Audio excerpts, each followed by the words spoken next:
Today, I'll show you how to use the Atlas screening tool. Except through the disclaimer, and this is your home page.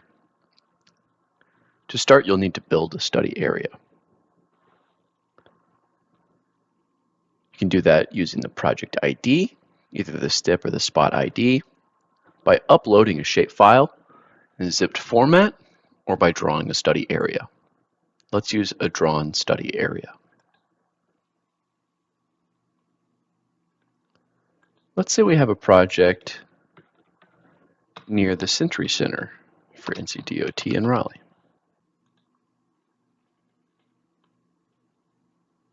We've navigated there using our search tool. There's a few different ways you can draw a study area. You can place a point. On the subsequent screen, you would buffer that point. Let's delete that. You could also use a line, draw a line along this road, and use that. Or you can draw a polygon in several different ways. So you can draw an irregular polygon using this tool, a rectangle using this tool, and a circle using this tool. Let's just draw a simple polygon around our road of interest. Double click to finish, and then we can hit next. If you choose Create New Template on your screening settings, then you'll be allowed to pick whatever layers are available within the screening tool. However, we also have some useful templates you can use to have predefined layer lists.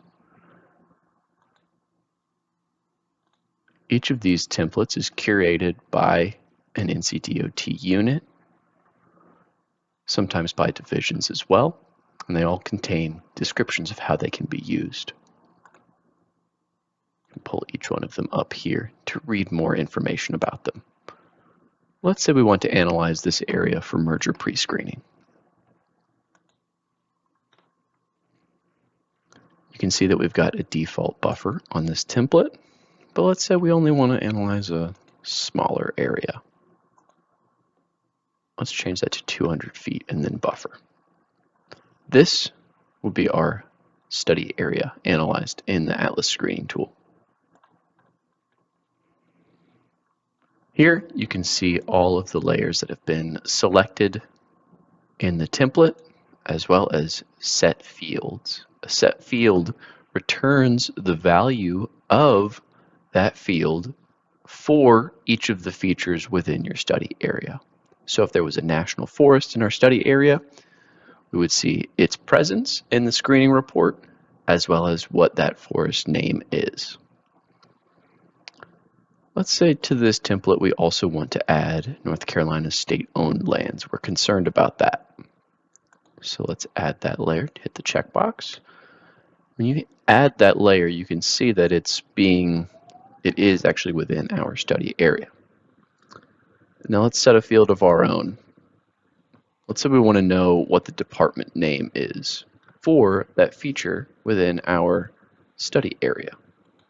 We'll hit save, and the department name shows up. We'll go next, and now we'll screen our project. Our screening has finished, and we can see that initially we're seeing 4 affected layers. That means 4 layers are within our study area. If we scroll down, the ones that are in our study area are highlighted for us. But let's get some more information. You can hit Download Report.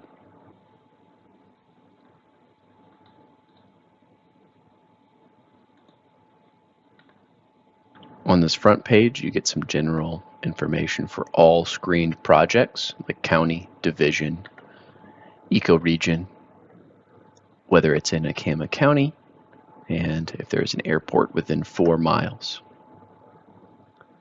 Now we'll get into the actual report. Feature count is the amount of features within this layer within your study area. The total coverage is the area or linear coverage of those features within your study area. And the nearest feature tells you how close you are to a feature within any of these layers that is outside of your study area. So as we can see, we're about 2,000 feet from an historic preservation National Registry point, but there are none within our study area. If we scroll down, we'll see some results. So there was one feature within the North Carolina state-owned lands layer within our study area. And we set that field on department name, and now that is giving us transportation. So we know that that's the DOT building, and we've confirmed that here. There's some other useful information in the report, as well as some disclaimers and how to read this report at the bottom of every report. All right, thank you.